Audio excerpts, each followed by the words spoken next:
who will talk about a prototype application for NASA 3D asset sharing. So yes. Francisco, are you on? Yeah. Hello. There you are. All right. Yeah. Take it away. I'm guessing. Yeah, I'm guessing. Thank you very much, everyone, for attending. I think Colin will start, right? Oh yeah, I can kick it off. Sure. Hey, I'm Colin, and I'm gonna just queue up Francisco to show you the tool that he built. But I just want to mention that what you're about to see was built and run on the AppDApp platform, which was the Kubernetes platform that our team put together, and it integrates like with a lot of the core kind of like platform services, and like most notably in this case, it's the ability for it to accept authentication from non-NASA users. So the idea of this tool that you're about to see was we need a better way as an agency to like share 3D assets, both internally among ourselves, like authorized group to authorized group, as well as like externally with trusted partners who may not have a NASA Launchpad, and then even more broadly, like, you know, I really like the language out of Goddard these days, like the open source science, you know, like the idea of sharing more with the public. So with that in mind, that's the tool that we kind of set out to build was one that could support all those use cases, and I'll let Francisco kind of take it from there and show you what we have. Awesome. Let me know when you can see my screen. Yep. Yeah, so there are a few things besides the ones that Colin mentioned, like sharing models in a secure way. There might be, I don't know, maybe 5 or 6 use cases where one creator wants to share a model with an external partner, but then wants to keep some of those models inside and not sharing with anyone else. So right now, it might be something like copying one link to someone and sending an email or something like that. So that's one thing. The other thing is there is a large, really huge GitHub repository with 3D models, and it's difficult to find something or to know if the model is complete or it's valid. Or there are other reasons why we thought that this solution might be a cool thing to do. And also the models or organization, there's no way to categorize models. You just have them somewhere in a repository, and that's it. And also the versioning is managed by that repository. So that's those are more as the reasons why we decided to come up with this solution that you're seeing right now. The first thing I would like to bring your attention to is, and this is a homepage of our web app. And as you can see, I'm not even logged in yet. And I can see already one collection. That's the way we propose to organize models. So our collection is just a bunch of models put together in a way that it makes sense. So as you can see by this small lock here, it means that it's a public collection, and this one shows the amount of models that collection has. So on the left side, you can see there is a lot of information about the collection. You have a thumbnail to identify the collection, and also you see there is an owning group. So that's one of the levels of access that we wanted to provide to our users. So you have one owning group that owns one or more collections of models, and then you have user roles as well, and user groups as well. So, and also you can see this the type of collection plus the tagging, which is very helpful for searching. So we'll show each of those things shortly. So as Colin mentioned, we have put together a solution that includes or involves, an identity and access management service, which will allow to configure which will allow the administrator to configure all those access levels and roles and groups. in a fine-grained way, which is one of the cool things of this solution. As you can see in this card, you will see that that is a model. And one cool thing is we have a preview of the model, and you can actually see it as you please. And you have additional information. I want to bring your attention to the model metadata. We get this information from the model itself, and we also validate the model. Also, you have versioning that is handled by the application, and coming soon we have comments, and as you can see, we also have tags. We allow you to also to download the model. In this particular case, as we would like to standardize the formats of the models, because that is another thing. There are plenty of models, formats and versions, and we would like to standardize that with using GLTF or GLB for binaries. And in this case, we allow you to download the model in GLTF with all the textures and whatever additional information it's the model needs. So yeah, now I'm going to log in because I want to create a collection. And as you can see right away, there is the service, the identity service kicks off. In this case, I will log in with my app.group account. So that I'll chime in a little bit here too as that loads. Yeah, sure. That login screen is part of the app platform, and it's a tool called KeyCloak. It's a Red Hat open source identity management and authorization tool. And so as a platform, we provide that as like a service for all applications. So what was great for the team here was like authentication and all those components they're like a microservice, so they didn't have to roll any of that into their own app. Yeah, that's a good thing.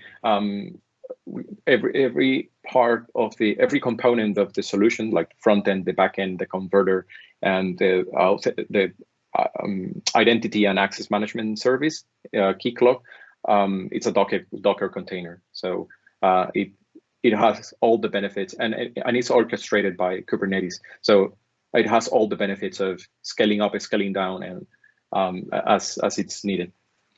So once you're logged in, you can see that there is an Explore tab when you can explore the public or those collections that you have access to because of the level of access that you have. You have your own collections. Of course, you can create your own collection. For example, I can show you this one. It has different models, and you can again play with it. You can actually even re-upload the model, and you will see the version changing. You also have access to a search bar. For example, I can use the tag Mars, and it will bring not only collections but also models that have Mars as a tag. This is really important to quickly search and get models in a large amount of a large amount of them. So what we would like in the future is improve the converter. There is one converter in place, however, the support for older formats, and not all the formats are supported, like 3DS is not yet supported, for example. We only support FBX. Again, very basic models. We would like to improve the UI, improve the metadata that we get from other models and be able to compare with newer ones in terms of versioning and stuff. And also other functions that are interesting, like removing duplicate geometry or decimating a model to specific number of polygons, and other functions that creators need. The idea is not to allow like a full-blown editing tool, but something that allows creators to do basic to do basic operations on models. Yeah, so when you try to create a collection, you're required to add a name. You can add a thumbnail. In this case, for example, let's create a NASA 3D models one. I have some information here already, just for the sake of time. As you can see, I'm required to provide an ownership. So there will be available, each organization, mission, or division will have a group, one or more groups, and depending on the group you belong to as a user, you will be able to assign a group. So in this case, let's say that I want to make this collection belong to the Mars 2030 group, and I want this collection to be internal. So in this POC, we have three types of visibility: the public, for external partners and other users, internal NASA that are users that log in with a NASA account, and private that are also NASA users, but those that you want a particular user to have access to. And also you can add tags, NASA, space, and all the ones you would like to have. Sorry, I didn't add a thumbnail, but that's okay. I wanted to show you the model validation because this is an interesting feature. I will add a model that is not complete, that only has some of the information, some of the textures, sorry, that are required. So when I try to upload, I will get a validation fail because there is one file that is missing. So I just added it.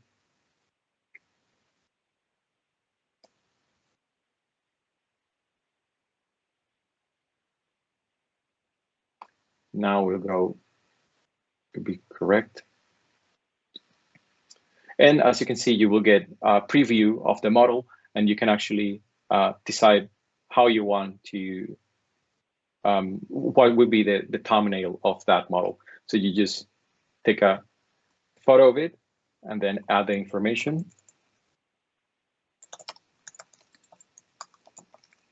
So I will say that I am the author. This is something that we will also want to improve, to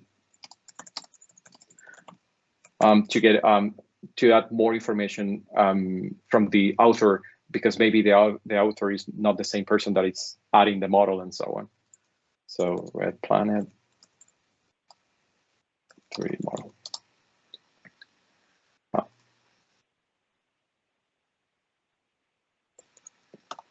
So we can decide, depending if this is an STL model, for example, we can indicate that this is a printable model and so on. And as you can see, the model is uploaded, and also you still have the preview, the versioning, and also you have the metadata information from the model. And yeah, so those are the basic features of the web app, and as I mentioned, in the future, there is actually a lot of room to improve and add more, mostly related to the converter and the support for other models and probably features that the creators need when working with 3D models. So yeah, I don't know if anyone has any question.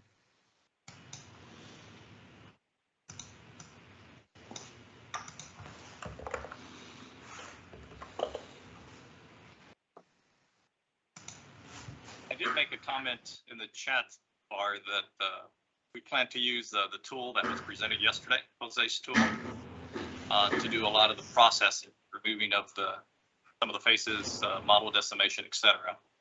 Mm-hmm. It looks like we have somebody with their hand up. Mm-hmm. Kenji? Yeah, question. With the converters and what you have here now, are you planning on leaving the models in their source format and having a converted format as well? So if someone uploads an OBJ and they need it back as an OBJ, they'll get that back. Yeah, yeah. The same thing as versioning. For now, we just provide the latest version of the model. So in the future, we want to allow users to select the version of the model and the format of the model they want to download. Of course, we would like to move to a standard model, like you can get the model in its original format. However, you can also get the GLTF or web or maybe because it's yeah, most of the time is lighter.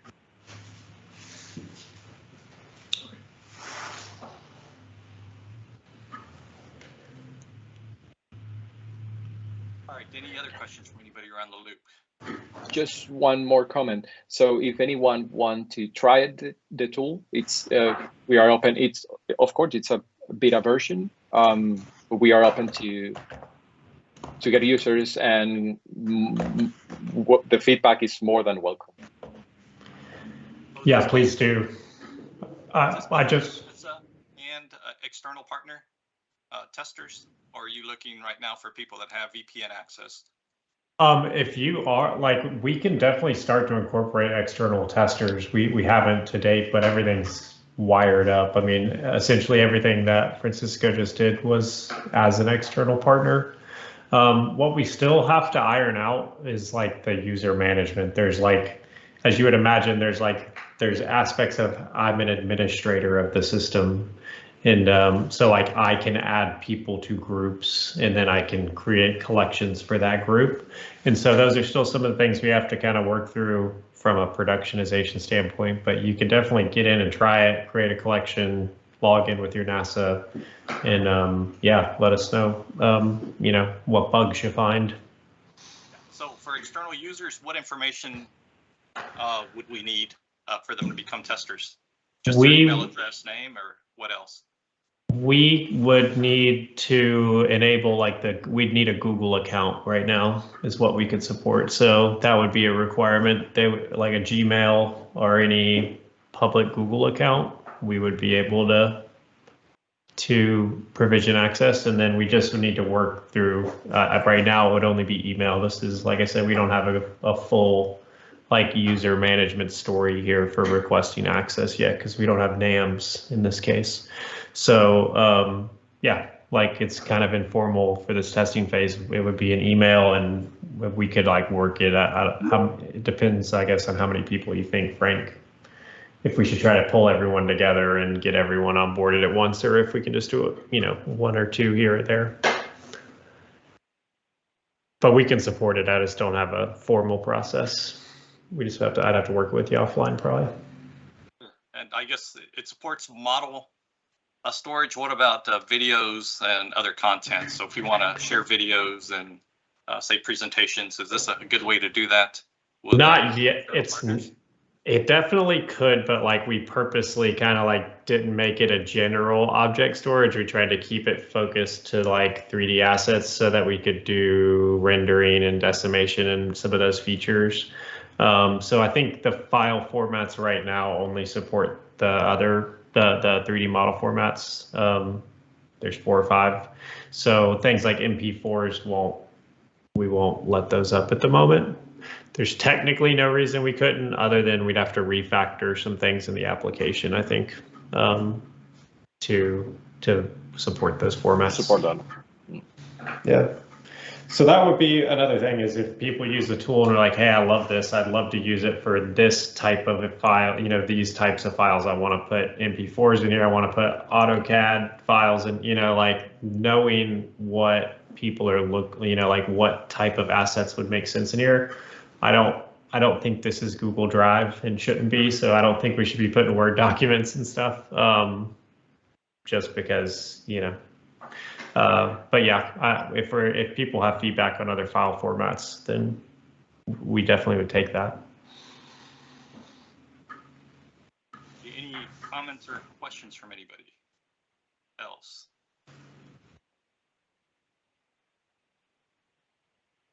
All right, it doesn't sound like it. There is one person. Yes. Oh, I'm sorry. Go ahead, Kenji. This is Kenji again. Are you guys planning on having a way of designating the sensitivity of the model? In some cases, a model might actually be classified as ITAR or something like that. Is there a way of making sure that you're not getting data that might be restricted into this, or that you can flag it as such? So as okay, that's good feedback though. I mean, like the tagging system is there, but like a classification metadata that's a required component would probably be a good idea, you know, for sure. Like the underneath the covers, the whole solution is like a Postgres database and some you know, JavaScript applications in the Google Cloud Storage buckets for the actual documents. That is where they live. And so it's real flexible, like especially with metadata. So like, yeah, great idea. We should probably have some data classification tagging. Yeah, cool. Thanks. And, you know, I could see the logic around, okay, if you tag it as this level, then your options on visibility are restricted to private and so on and so forth. But we definitely haven't progressed to that maturity level quite yet.